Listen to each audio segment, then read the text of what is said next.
तो जी यहाँ पे कुछ इंपॉर्टेंट एमसीक्यूज हैं जो हमने पास पेपर से लिए हैं, जो अप्रैल 2024 में एक पेपर हुआ था, उससे रिलेटेड सारे एमसीक्यूज आपके साथ शेयर करेंगे जो भी इंपॉर्टेंट, जैसे जनरल नॉलेज है। अब जनरल नॉलेज का पहला सवाल है, which country one the FIFA world cup. 2023 में वुमेन्स का फीफा वर्ल्ड कप हुआ था, तो 2023 में women's FIFA world Cup, FIFA ये फुटबॉल ऑर्गेनाइजेशन है, फीफा को सोसर भी कहा जाता है वेस्टर्न कंट्रीज में, तो ये जीता था, स्पेन ने वन किया था वुमेन्स का वर्ल्ड कप, और इसका रनर अप इंग्लैंड रहा था। तो जो फाइनल हुआ था इंग्लैंड और स्पेन के बीच में हुआ था। ठीक है जी, इसमें ये हुआ कहाँ पे था या होस्ट कंट्री कौन थी? तो ये जो 2023 का फीफा वर्ल्ड कप है वुमेन्स का, ये ऑस्ट्रेलिया और न्यूजीलैंड में हुआ था। नेक्स्ट क्वेश्चन है, where was the Arab League summit 2023 held. तो अरब लीग सऊदी अरब में हुई थी 2023 की। तो ये अरब लीग है क्या? ये अरब कंट्रीज की एक ऑर्गेनाइजेशन है, जो कंट्रीज अरबी जबान बोलते हैं उन सारे कंट्रीज की ये एक ऑर्गेनाइजेशन है। इसके टोटल 22 मेंबर्स हैं, 22 मेंबर्स हैं इसके, एंड इसका जो हेड क्वार्टर है वो कायरो है, कायरो इजिप्ट का कैपिटल है, एंड इसकी जो अरबिक है ये ऑफिशियल लैंग्वेज है अरब लीग की। नेक्स्ट क्वेश्चन है, who was the first secretary general of United Nations. तो यूएनओ के बारे में पूरा लेक्चर दिया हुआ है, मैं आपको सेंड कर दूंगा।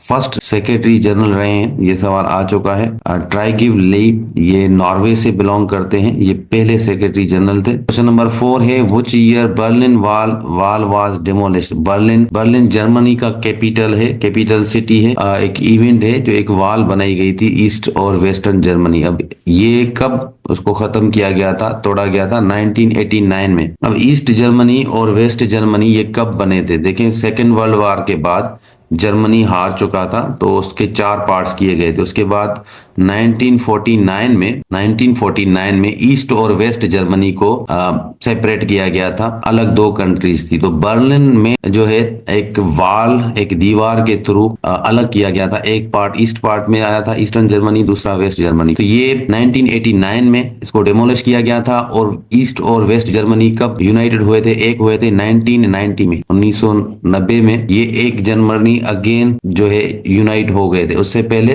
1949 से लेकर 1990 तक जर्मनी डिवाइडेड था ईस्ट जर्मनी और वेस्ट जर्मनी में। नेक्स्ट क्वेश्चन है क्वेश्चन नंबर 5। ये सारे इंपॉर्टेंट क्वेश्चंस हैं जो आपके पास पेपर से रिलेटेड है। तो हमने हर एक पेपर के अलग अलग, ये आपके साथ पूरा पीडीएफ जो 34 पेजेस का है, पूरा शेयर किया जाएगा। ये 2024 के अप्रैल के मंथ का है, जो अप्रैल में पेपर हुआ था। 2019 का जो पेपर हुआ था उससे रिलेटेड जितने भी सवाल होंगे उसके आपको पीडीएफ शेयर किए जाएंगे। नेक्स्ट है जी, which country hosted Olympic 2024। Summer Olympic किसने होस्ट किया था? ये फ्रांस ने। पेरिस ओलंपिक्स इसको कहते हैं, तो फ्रांस ने इसको होस्ट किया था। 2 टाइप के ओलंपिक्स होते हैं, एक होते हैं समर ओलंपिक्स, दूसरे होते हैं विंटर ओलंपिक्स। तो मेन ओलंपिक्स जो होते हैं समर ओलंपिक्स होते हैं। ये 2024 में हुआ है, हर 4 साल के बाद ओलंपिक्स गेम्स होते हैं। 2028 में जो ओलंपिक्स गेम होंगे वो लॉस एंजलिस में होंगे, लॉस एंजलिस यूएसए है। ठीक है, इससे पहले जो ओलंपिक्स गेम्स हो चुके हैं समर ओलंपिक्स, वो टोक्यो में हुए थे 2020 में। एंड दुनिया के एक और भी सवाल आता है ओलंपिक्स के बारे में कि दुनिया में पहले ओलंपिक्स गेम्स कहाँ पे खेले गए थे?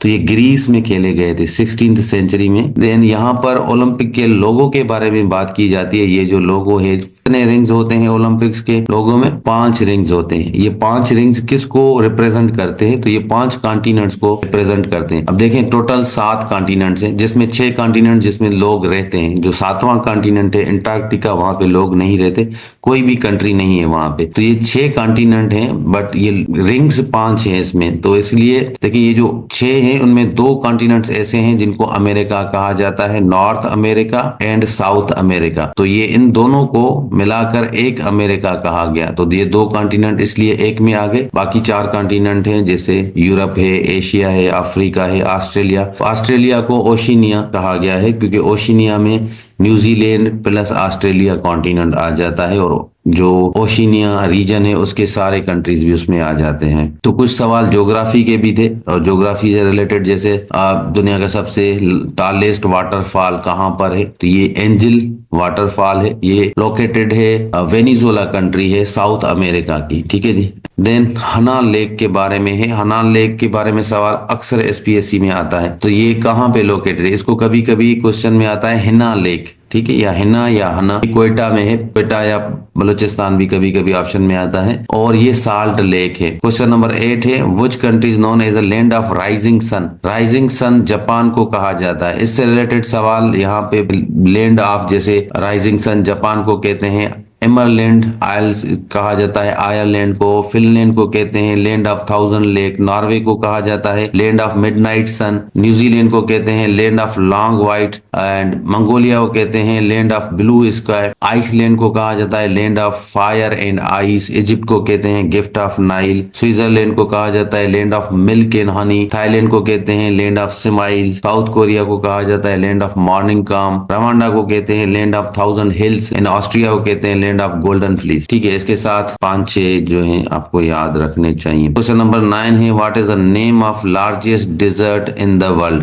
दुनिया की सबसे बड़ी डिजर्ट सहारा है। देखें, सहारा डिजर्ट जो है ये हॉटेस्ट डिजर्ट में सबसे ज्यादा, यहाँ पे ऑप्शन में देखें तो सहारा ही है। वैसे दुनिया की सबसे बड़ी डिजर्ट जो है वो एंटार्क्टिका है। एंटार्क्टिका कॉन्टिनेंट पूरे का पूरा डिजर्ट है, तो ये दुनिया का सबसे बड़ा कॉन्टिनेंट यही है और डिजर्ट यही है। बट क्योंकि ये पोलर डिजर्ट है और कोल्ड डिजर्ट है, तो हाँ, वैसे हम जो अक्सर सवाल पूछे जाते हैं वो ट्रॉपिकल डिजर्ट्स के बारे में पूछते हैं। यहाँ पे जितने भी डिजर्ट्स हैं ये ट्रॉपिकल डिजर्ट्स हैं, सिवाय गोबी के। गोबी डिजर्ट जो है ट्रॉपिकल डिजर्ट नहीं है भाई। तीनों अरबियन हो, सहारा हो या फिर कलहारी डिजर्ट हो, ये सारे ट्रॉपिकल डिजर्ट है। बड़ा डिजर्ट है वो सहारा है। क्वेश्चन नंबर 10 है, which of the following river flows through the grand canyon. Grand canyon क्या होता है? पहाड़ियों के बीच में जो पानी बहता है, जो रिवर बहती है, उन पहाड़ियों को कहते हैं कैनियन। ठीक है, ये ग्रैंड कैनियन यूएस में है और यहाँ से एक रिवर फ्लो करता है, कोलोराडो रिवर, ये यूएस की रिवर है। क्वेश्चन नंबर 11 है, लेकिन ज्योग्राफी बहुत ज्यादा पूछी जाती है एसपीएससी में, तो ज्योग्राफी को ज्यादा पढ़ना है क्योंकि जो चीज ज्यादा है उस पर ज्यादा टाइम दे। ठीक है जी, यहाँ पे क्वेश्चन नंबर 11 है, माउंट किलिमंजारो। माउंट किलिमंजारो कहाँ पे लोकेटेड है? ये अफ्रीका का लार्जेस्ट मतलब हाईएस्ट पीक है माउंट किलिमंजारो। कभी इस तरह सवाल पूछा जाता है कि भाई अफ्रीका का हाईएस्ट पीक कौन सा है, और कभी उसकी लोकेशन पूछी जाती है। तो यहाँ पे लोकेशन है तंजानिया। ये तंजानिया कंट्री है, कीनिया और तंजानिया के बॉर्डर पे ही है ये माउंट किलिमंजारो। इससे रिलेटेड एक और भी सवाल आता है, क्योंकि माउंटेन जो है, माउंटेन पीक्स अक्सर वो माउंटेन रेंजेस में आते हैं। ठीक है, इस तरह माउंटेन रेंजेस क्या होते हैं? बहुत सारे जो पीक्स होते हैं एक साथ चलते हैं, डिफरेंट कंट्रीज तक ये फैले होते हैं। बट कुछ ऐसे माउंटेन्स होते हैं जो सिंगल स्टैंडिंग होते हैं, मतलब एक ही माउंटेन होता है, तो ये सिंगल स्टैंडिंग माउंटेन पीक है। ठीक है, और दुनिया में जितने भी सिंगल स्टैंडिंग माउंटेन पीक हैं सबसे बड़ा यही है माउंट किलिमंजारो। ठीक है, देन क्वेश्चन नंबर है 12, द सिफ्टो साल्ट माइन, ये कहाँ पे लोकेटेड है? सिफ्टो साल्ट माइन दुनिया की सबसे बड़ी साल्ट माइन है, कनाडा में लोकेटेड है। और दुनिया की दूसरी बड़ी जो साल्ट माइन है वो है खेवड़ा साल्ट माइन, जो पाकिस्तान में। खेवड़ा के बारे में अक्सर जो सवाल पूछा जाता है वो पूछा जाता है खेवड़ा जो साल्ट माइन है ये है कहाँ पर, तो वो उसका डिस्ट्रिक्ट अक्सर पूछते हैं, तो डिस्ट्रिक्ट झेलम में ये लोकेटेड है। ठीक है जी, और दुनिया की दूसरी बड़ी ये खान है। What is the smallest country in the world by land? Land के हिसाब से दुनिया की सबसे स्मॉलेस्ट कंट्री वेटिकन सिटी है। पॉपुलेशन के हिसाब से भी दुनिया की सबसे स्मॉलेस्ट कंट्री वेटिकन सिटी है। ठीक है, उसके साथ सवाल आता है दुनिया की सबसे स्मॉलेस्ट मुस्लिम कंट्री कौन सी है, इस टाइप का सवाल आता है। तो दुनिया की सबसे स्मॉलेस्ट मुस्लिम कंट्री मालदीव्स है। और इसके अलावा जो है मालदीव साउथ एशिया में आता है, साउथ एशिया का ये कंट्री है। मालदीव्स के बारे में ये भी सवाल अक्सर पूछा जाता है, मोस्ट डिस्पर्स्ड कंट्री, जो बिखरी हुई कंट्री हो, दूर दूर इसके लैंड मासेस दूर दूर हो, तो वो भी यही है मालदीव। क्वेश्चन नंबर 14 है, which ocean is the largest by area? तो एरिया के हिसाब से पैसिफिक है। पैसा ये वर्ड है, पैसा से आप याद कर लें तो समझ आ जाएगी, PAISA। तो यहाँ से सारे ओशन है, ये पैसिफिक है सबसे बड़ा, फिर अटलांटिक है, देन इंडियन है, देन सदर्न या एंटार्क्टिका है, देन आर्टिक ओशन है। तो इस तरह आप याद कर सकते हैं। Which city is called the city of canals? ये वीनिस है। वीनिस सिटी को सिटी ऑफ कैनाल्स कहा जाता है। हिस्ट्री में पाकिस्तान के इंडिपेंडेंट के सवाल हैं, कुछ इंग्लिश के देखते हैं, टाइम बहुत कम है, तो फिर आपके जो अपने सवाल किए हैं उनके जवाब दें। यहाँ पे इंग्लिश में देखें, सिर्फ यहाँ पे कुछ सवाल है जो आए हैं। शी डोंट लाइक कॉफी, तो यहाँ पे करेक्ट क्या है? तो देखिए शी है, ही शीट के साथ जब सब्जेक्ट होता है तो उसके साथ हम जो वर्ब लगाते हैं, अगर प्रेजेंट टेंस होता है तो वहां पे डज लगाते हैं। प्रेजेंट सिंपल टेंस में डू और डज ये हेल्पिंग वर्ब होते हैं, तो यहाँ पे शी के साथ डज आना चाहिए। तो ये जो सवाल है ये गलत, इसका जो सही होगा शी डज नॉट या डजंट लाइक कॉफी, यहाँ पे ऑप्शन ए सही है। क्वेश्चन नंबर 2 है, the books is on the table, यहाँ पे सही कौन सा है? The book are on the table, the books is on the table, the books were on the table, the books was on the table. Formation के हिसाब से the books are on the table, ये भी सही है, और the books were on the table formation के हिसाब से दोनों सही है। बट क्योंकि यहाँ पे प्रेजेंट टेंस दिखाया जा रहा है, इसको ये रॉन्ग होगा, इसकी जगह पे आर होगा। ऑप्शन ए सुइटेबल इसका आंसर है क्वेश्चन नंबर 12 का। और नरेशन एंड पैसिव के सवाल भी आते हैं इंग्लिश में। He and I am going to party, यहाँ पे देखें ये आई एम जो है यहाँ पे गलत हो जाएगा, क्योंकि देखें ये सब्जेक्ट और वर्ब एग्रीमेंट का सवाल है। ही एंड आई, ये दो सब्जेक्ट में दो प्रोनाउंस आ जाते हैं या दो नाउन्स आ जाते हैं। जब भी दो नाउन्स या दो प्रोनाउंस एंड के साथ कनेक्टेड हो, उसके साथ जो वर्ब यूज होगा वो प्लूरल होगा। तो यहाँ पे एम नहीं होगा, यहाँ पे आर होगा। ठीक है जी, तो he and I are going to party, option a सही होगा।